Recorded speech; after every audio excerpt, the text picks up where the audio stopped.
Hello students, welcome to Electrop classes, one step ahead for learning where we help you to achieve your goals.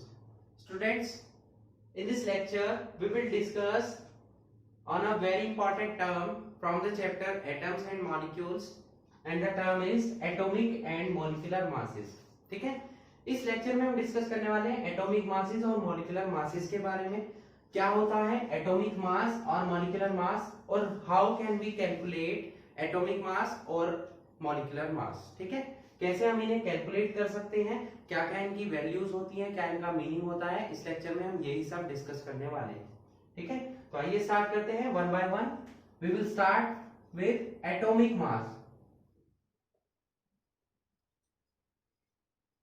Students, last lecture में हमने आपको previous 2 lectures में atoms और molecules के बारे में पढ़ाया है। ठीक है, तो यहां पर जो टर्म यूज हो रही है एटॉमिक मास मींस आपकी जर्नल लैंग्वेज में हम बोले तो एटॉमिक मास क्या हो जाएगा, हम सोचेंगे कि एटम का मास होता है। ठीक है, बिल्कुल सही बात है। एटॉमिक मास क्या बोलते हैं हम, किसका मास होता है, किसी भी एटम का मास को हम क्या बोलते हैं, एटॉमिक मास। जबकि किसी भी मॉलिक्यूल के मास को हम क्या बोलेंगे, मॉलिक्यूलर मास बोलेंगे। ठीक है, बट ये हमारी जनरल डेफिनेशन हो जाती है, हम जनरली थिंक कर रहे हैं कि एटम का मास है एटॉमिक मास हो जाएगा, मॉलिक्यूल का मास है मॉलिक्यूलर मास हो जाएगा। बट साइंटिफिक लैंग्वेज में इसका मीनिंग क्या होगा। ठीक है, तो ध्यान रखिएगा कि एटॉमिक मास फाइंड आउट कैसे किए गए। सबसे पहले देखिए मॉलिक्यूलर मास हम निकालेंगे, लेकिन मॉलिक्यूलर मास निकालने के लिए हमें किसकी रिक्वायरमेंट होगी, एटॉमिक मासेस की। तो पहले हमें पता होना चाहिए कि एटॉमिक मास क्या होते हैं। देखिए स्टार्टिंग में सभी एटम्स जो हैं, देखिए एटम्स क्या है, बहुत ही स्मॉलेस्ट पार्टिकल है, तो उसका मास फाइंड आउट करना पॉसिबल नहीं हुआ। ठीक है, तो जैसे हम सबसे छोटा पार्टिकल क्या होता है, हाइड्रोजन। हाइड्रोजन के एटम का जो मास होता है 1.673 into 10 to the power -24 grams होता है। ठीक है, अब देखिए ये टर्म कितनी स्मॉल है। ठीक है, 10 की पावर माइनस में 24, देखिए कितनी जीरोस यहाँ पर 0.1 से पहले आ जाएंगी। ठीक है, तो ऐसा एटॉमिक मास फाइंड आउट करना, मास फाइंड आउट करना पॉसिबल नहीं हो पा रहा था। तो साइंटिस्ट ने क्या किया कि एक रेफरेंस एटम मान लिया। ठीक है, जिसके थ्रू सभी एटम्स का मासेस कैलकुलेट हो सके, यानी कि एटॉमिक मास कैलकुलेट हो सके। तो स्टार्टिंग में उन्होंने किसे माना, हाइड्रोजन को माना। ठीक है, किसको माना, हाइड्रोजन को माना सबसे पहले रेफरेंस एटम। क्लियर हुआ है ना, समझ आया। उसके बाद क्या हो गया कि सभी एटम्स का निकालना पॉसिबल नहीं हो पाया हाइड्रोजन के अकॉर्डिंग, क्योंकि मासेस बढ़ते जा रहे थे। उसके बाद क्या किया इन्होंने, ऑक्सीजन को माना क्या, सेकंड में रेफरेंस एटम। बट यहां पर क्या हुआ कि यहां पर कुछ जो एटम्स थे उनका जो एटॉमिक मास आया वो क्या आ गया, रेशनल आना स्टार्ट हो गया। ठीक है, लास्ट में फाइनली एक हमारी साइंस में टर्म यूज होती है आईयूपीएसी। ठीक है, क्या यूज होती है, आईयूपीएसी। ये ब्रांच है, इन्होंने 1967 में 1961 में क्या किया कि कार्बन के जो 12 आइसोटोप होता है, ठीक है, कार्बन 12 को रेफरेंस एटम माना, इनको नेग्लेक्ट कर दिया। अब जो एट प्रेजेंट यूज होता है रेफरेंस एटम में वो कार्बन 12 ही यूज होता है। अब ये कार्बन 12 क्या है, 12 का मीनिंग क्या हुआ, देखिए कार्बन का एटॉमिक मास इन्होंने क्या मान लिया, 12 मान लिया। क्यों, कार्बन जो मिलता है दो फॉर्म में मिलता है जिनको हम आइसोटोप्स बोलते हैं। ठीक है, जब एक ही एटम का एटॉमिक मास अलग अलग हो, कार्बन जो है उसका एटॉमिक मास 12 भी होता है और 14 भी होता है। तो यहां पर हम जो टर्म यूज करेंगे वो कार्बन 12 यूज करेंगे, कार्बन 14 नहीं यूज करेंगे, क्योंकि ये रेडियो एक्टिव टर्म होती है। ठीक है, इसको यूज नहीं किया जाता है। केमिस्ट्री में जो हम यूज करेंगे एज ए रेफरेंस एटम वो करेंगे कार्बन 12। ठीक है, मतलब एक एटम मान लिया 12, इसके अकॉर्डिंग हम दूसरे एटम्स के मासेस को कैलकुलेट करेंगे।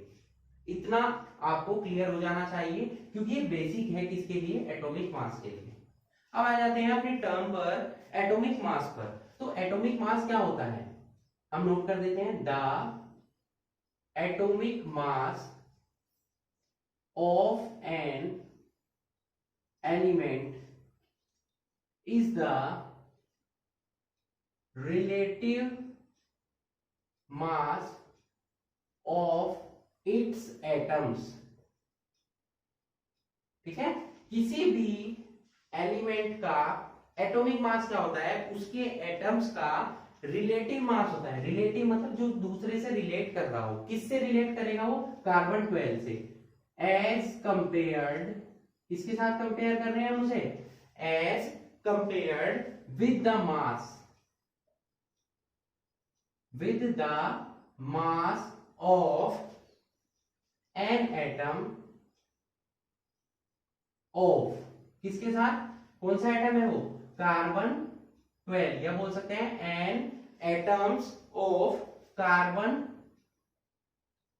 12 टेकन एज 12। ये क्या मीनिंग हुआ कि कार्बन 12 जिसका एटॉमिक मास हम क्या मान लेते हैं, 12 मान लेते हैं, उसके साथ हम कंपैरिजन करेंगे सभी एटम्स का। ठीक है, समझ आया आपको इतना। जैसे हाइड्रोजन का निकालेंगे अगर हम, तो हाइड्रोजन का अगर हमें निकालना है तो हाइड्रोजन में कितने एटम्स होते हैं, हाइड्रोजन का कितना होता है 1, है ना। और कार्बन 12 से हम इसकी कंपैरिजन करेंगे तो 1/12 तो देखिए ये पार्ट हो गया कार्बन का। ठीक है, और कार्बन का एटॉमिक मास कितना होता है 12, तो 12 से 12 कैंसिल हो जाएगा तो हाइड्रोजन का कितना आ जाएगा 1। ठीक है, इसी तरीके से हम ऑक्सीजन का अगर कैलकुलेट करें तो ऑक्सीजन का कितना हो जाता है 8 हो जाता है, और 12 एज इट इज रहेगा, ये 12 एज इट इज रहेगा, 12 से 12 कैंसिल हो जाएगा, ऑक्सीजन का कितना आ जाएगा 8। इस तरीके से हमने, साइंटिस्ट ने सभी एटम्स के एटॉमिक मास को कैलकुलेट किया है, और ये सभी मैं आपको नोट करा चुका हूं।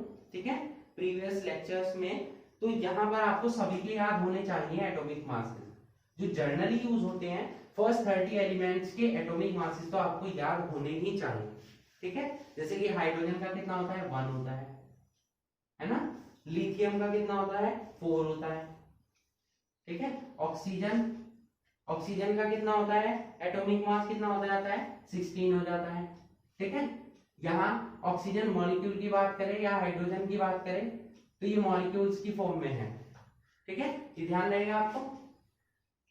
अब उसके बाद नाइट्रोजन का कितना हो जाता है, ऑक्सीजन हो गया, नाइट्रोजन हो गया, कितना हो जाएगा 14, कार्बन का आपने माना ही हुआ है कितना 12। तो इस तरीके से सभी के एटॉमिक मासेस आपको लर्न हो जाने चाहिए, क्योंकि ये न्यूमेरिकल्स में जब आप मॉलिक्यूलर मास कैलकुलेट करेंगे तो कई बार वो आपको दे देता है क्वेश्चन में कि सपोज आपके लिए एक मॉलिक्यूल दे दिया CO2, इसका मॉलिक्यूलर मास कैलकुलेट करा रहा है, तो ये किस किस से निकलेगा, कार्बन से और ऑक्सीजन से। तो कई बार तो वो दे देगा कि कार्बन का तो 12 होता है और ऑक्सीजन का कितना हो जाता है 16, बट कई बार वो नहीं देगा। तो नहीं देगा तो आपको लर्न होना चाहिए, है ना। तो आप इन्हें लर्न कर लेंगे सभी के एटॉमिक मासेस को। ये टर्म आई होप आपकी क्लियर हो चुकी होगी, एटॉमिक मास। अब देखिए एक टर्म मैं आपको बता देता हूं कि एवरेज एटॉमिक मास क्या होता है, क्या होता है। अब देखिए कार्बन जो है, या कोई और एग्जांपल ले लेते हैं, सपोज हम क्लोरीन का एग्जांपल लेते हैं, तो क्लोरीन का 35 भी होता है और 37 भी होता है। इस कंडीशन में क्या करेंगे, क्लोरीन के दो आइसोटॉप्स होते हैं, ये दोनों 3:1 में मिलते हैं। ठीक है, तो इसका एवरेज एटॉमिक मास क्या करेंगे, जो न्यूमेरिकल्स में हम क्लोरीन का मास यूज करेंगे वो करेंगे 35.5। अब ये कैसे आया, देखिए जो 35 है उसका पार्ट कितना है 3, और जो 37 है उसका पार्ट कितना है 1, तो इन दोनों की मल्टीप्लाई करेंगे और क्या करेंगे, साथ में जो रेशो है इनका, रेशो कितना है 3 और 1, इससे इसको डिवाइड करेंगे। तो जब आप इसे सोल्व करेंगे बच्चों तो आपका आंसर आएगा 35.5। ठीक है, अब ये तो इसकी वैल्यू हो गई।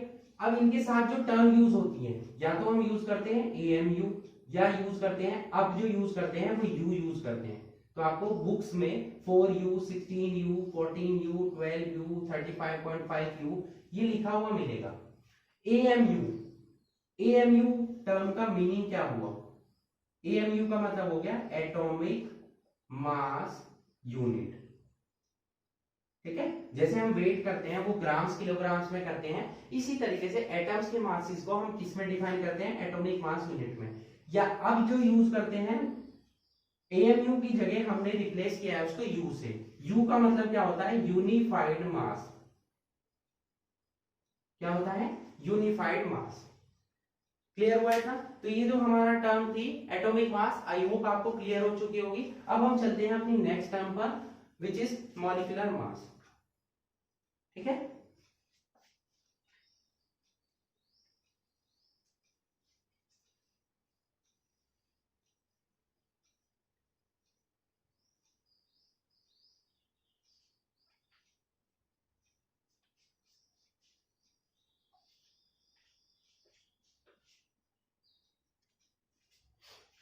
तो यहीं पर हम चेंजेस कर देते हैं। अब हम पढ़ने वाले हैं मॉलिक्यूलर मास के बारे में। मॉलिक्यूलर मास, तो डेफिनेशन भी सेम है, ऑलमोस्ट सेम है, बस यहां पर हम चेंज कर देंगे ये टर्म को। ठीक है, तो क्या हो जाएगी term, the molecular mass of a substance, क्या यूज करेंगे यहां पर, सब्सटेंस। अब वो सब्सटेंस क्या हो सकता है, वो एलिमेंट भी हो सकता है, वो कंपाउंड भी हो सकता है। ओके, वो एलिमेंट भी हो सकता है और वो कंपाउंड भी हो सकता है। समझ आया आपको इतना? अब उसके बाद क्या है, the molecular mass of a substance is the relative mass of its molecules. क्योंकि किसकी बात हो रही है यहां पर, मॉलिक्यूलर मास की, तो वर्ड क्या यूज होगा, molecules, as compared with the mass of an atom of carbon 12 taken as 12। ठीक है, यहां पर एटम वर्ड ही यूज करेंगे क्योंकि हम कंपैरिजन किससे कर रहे हैं, कार्बन 12 के एटम से कर रहे हैं, ना कि उसके मॉलिक्यूल से कर रहे हैं। ठीक है, ध्यान रहेगा आपको। ये तो होगी इसकी डेफिनेशन। तो बच्चों क्वेश्चन क्या आता है एग्जाम में, एग्जाम में आता है कैलकुलेट द